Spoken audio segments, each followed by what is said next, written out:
Hey guys, I just got this AstroAI 16 quart little 12 volt refrigerator. Got it plugged in for the first time. It's cooling down quick. It's only been plugged in for like, I don't know, maybe 5 minutes. Already dropped 20 degrees. And alright, so I threw in a couple cans just to test this out. We're leaving on a road trip tomorrow. Now I'm taking the plastic off. And you can see the size comparison. The cans. Just unboxed this, so we have a much larger one in our van, and we're putting this one in our Subaru for the day trips that we'll be taking, and so we don't have to deal with ice or cooler. Alright, so it's been about 15 minutes. Enough time for me to go microwave some noodles, and this thing's already down 44 degrees to 30, which is where I set it to. So excited about that. That was super fast, which is not surprising. Yeah, oh, it's nice and cold on the sides. Cool. I think a lot of these fridges use the same compressor, or at least the same type of setup, so you're just getting the same internal components with smaller plastic cases, essentially. So, not surprising that it cooled down about half the time it takes my 55 quart. But still excited about that. You could literally just be like headed out for a day trip to the lake and just say, "Oh, plug that in," and you'll have a cold 12 volt fridge ready to go.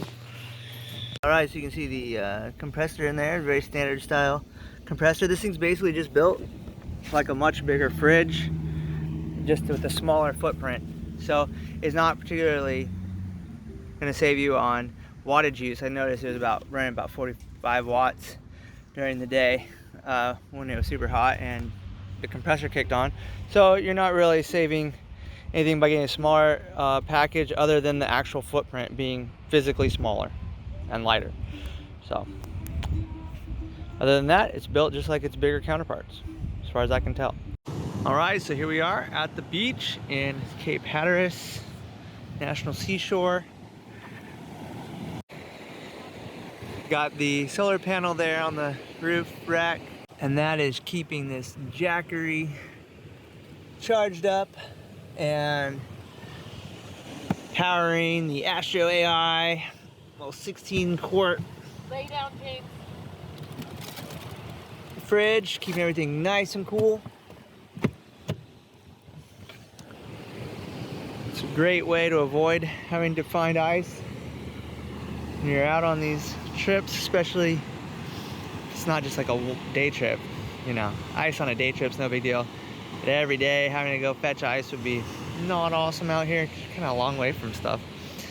At this campground, it's beautiful. And I like that it's a long way from stuff. That's part of the draw.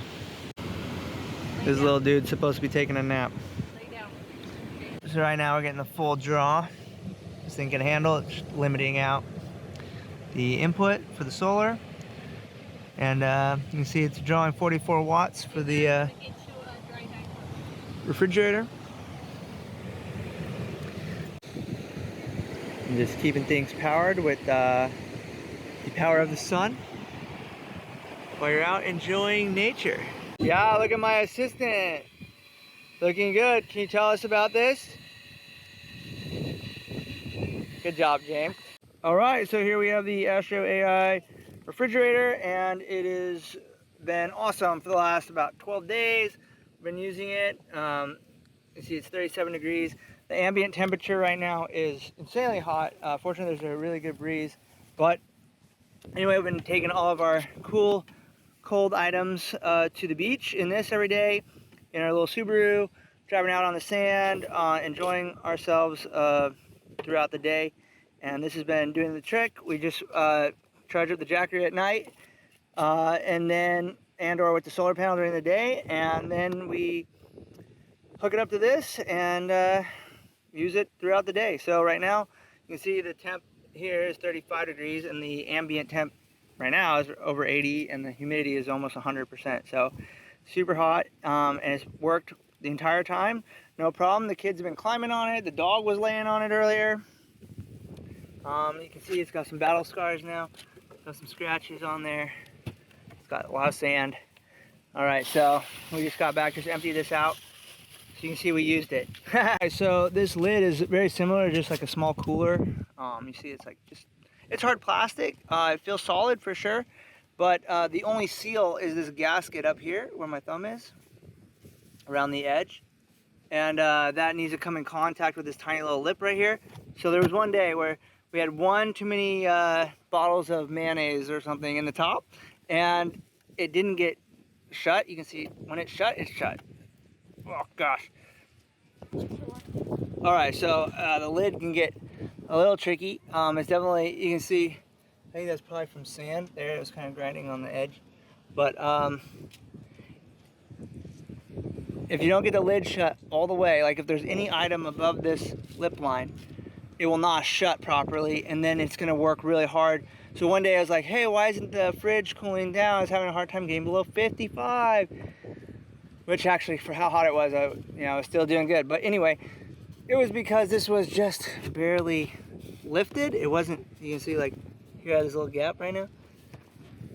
And so it wasn't shut hard. Like here it's shut, like, right? Sealed. So if you're looking at one of these, just something to watch out for. But other than that, super stoked we did this. Didn't have to deal with ice. And it was so hot, the ice just would have melted in, I don't know how fast. In most small refrigerators, it would have melted very quickly in most small coolers. But the size was great. It fit right in the middle seat of our Subaru, so it's perfect for smaller vehicles or day trips like we were using it for, or both. And it's been awesome. All right, that's the story. Worked perfect.